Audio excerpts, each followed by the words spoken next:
बिस्मिल्लाहिर्रहमानिर्रहीम। अस्सलाम वालेकुम दोस्तों। तो जी दोस्तों, आज हमारे पास आया high speed 150 CC load rush का 2024 मॉडल, जो कुछ ही किलोमीटर चला और कुछ ही किलोमीटर चलने के बाद इंजन में से शोर आना शुरू हो गया। जो क्लच है वो फ्री हो जाता है और इंजन बहुत ही ज़्यादा हीट हो जाता है।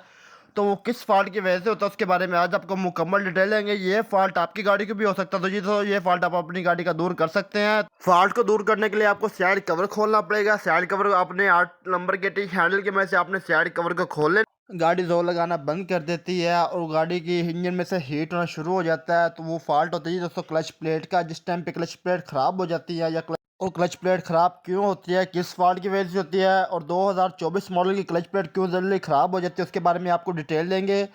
तो ये सब देख सकते हैं, जो साइड कवर है वो खुल चुका है। साइड कवर खोलने के बाद अपने ब्रेक टिप की मदद से जो ऑयल पम्प फिल्टर है उसकी टिक्की खोल लेनी है। ऑयल पम्प फिल्टर टिक्की आपने खोल लेनी है, जो उसकी जाली है वो बाहर निकाल लेनी है। तो ये सब देख सकते हैं, जो ऑयल पम्प फिल्टर है उसके अंदर बहुत ही ज़्यादा कार्बन जम चुका है। वो कार्बन किस चीज़ का आपको उसके भी बारे में बताएंगे। तो अपने कट वाली गोटी की मदद से ऑयल पम्प फिल्टर को खोल लेना है। तो ये तो ऑयल पम्प फिल्टर खोलने के बाद आपने उसको बाहर निकाल लेना है। ऑयल पम्प फिल्टर बाहर आ चुका है। इसके बाद आपने लॉक प्लास्टिक की मदद से जो क्लच बॉक्स है उसका लॉक बाहर निकाल लेना है। तो ये सब लॉक को बाहर निकालने के बाद आपने 10 नंबर के टी हैंडल की मदद से जो क्लच बॉक्स के काबले हैं आपने उनको खोल लेना है।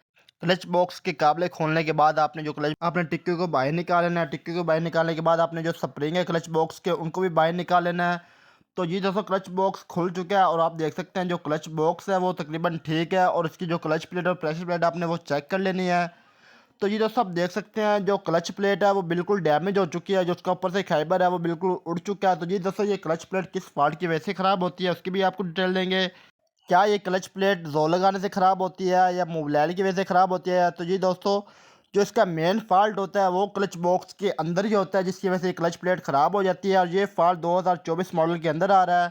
तो ये तो आप देख सकते हैं, क्लच प्लेट फिट करने से पहले आपने जो क्लच प्लेट को मोबाइल के साथ तर कर लेना है कि जो उसकी खुश्की वगैरह जो फाइबर होता है वो मोबाइल को अपने अंदर जज़ब कर ले। और जिस टाइम पे हम गाड़ी को चलाते हैं जो गाड़ी का ज़ोर लगता है उसकी वजह से जो क्लच प्लेट है वो ख़राब हो जाती है।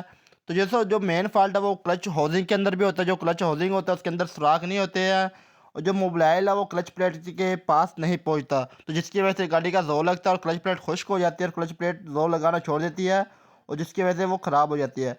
तो ये तो आप देख सकते हैं, जो क्लच बॉक्स है वो मुकम्मल हो चुका है। क्लच बॉक्स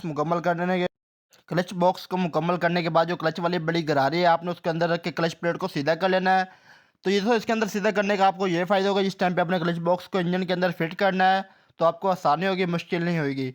तो जी दोस्तों, आपने स्प्रिंग लगाने के बाद आपने जो क्लच बॉक्स की टिक्की है आपने उसके काबले जो है वो टाइट कर देना है 10 नंबर की टी हैंडल की मदद से।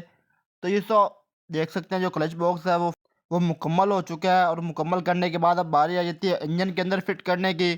तो ये सब देख सकते हैं, जो क्लच वाली गिरारी है आपने सबसे पहले उसको फिट कर लेना है और उसके स्प्रिंग चेक कर लेने हैं। जो स्प्रिंग है वो प्ले तो नहीं है इसके अंदर या हिल तो नहीं रहा है।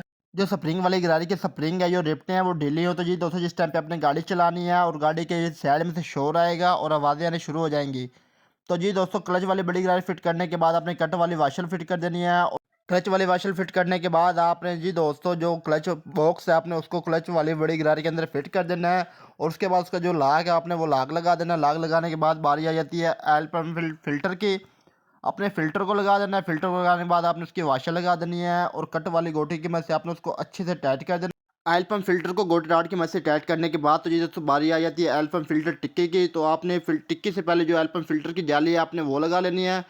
तो जी दोस्तों, जाली लगाने का यह फ़ायदा होगा कि जो कचरा होता है, जो कार्बन होता है वो अंदर नहीं जाएगा, वो इधर ही जमा हो जाएगा। तो जी दोस्तों, उसके बाद आपने टिक्की लगा देनी है। टिक्की लगाने के बाद आपने जो उसके पेच है वो ब्रेक टिप की मदद से वो अच्छे से टाइट कर देने हैं और टिक्की को टाइट करने के बाद बारी आई थी दोस्तों क्लच बॉक्स बैरिंग की। जो क्लच बॉक्स का बैरिंग है आपने उसको लगा लेना है और क्लच बॉक्स बैरिंग की जो किल्ली है आपने उसको फिट कर देना है। तो ये तो सब देख सकते हैं, बैरिंग फिट करने का बहुत ही आसान तरीका है और आप देख सकते हैं जो बैरिंग है वो फिट हो चुका है। उसके बाद आपने जो किल्ली है वो उसको लगा देना है। तो जी दोस्तों, क्लच बॉक्स और जो ऑयल पंप फिल्टर है वो मुकम्मल हो चुका है। जो क्लच प्लेट है वो भी मुकम्मल हो चुकी है। तो जी दोस्तों, मेरी वीडियो पसंद आई है, मेरी वीडियो को लाइक कमेंट जरूर कीजिएगा। अभी तक मेरे चैनल को सब्सक्राइब नहीं किया, मेरे चैनल को सब्सक्राइब कीजिएगा, बेल आइकन को क्लिक कर दीजिएगा। अल्लाह हाफिज़।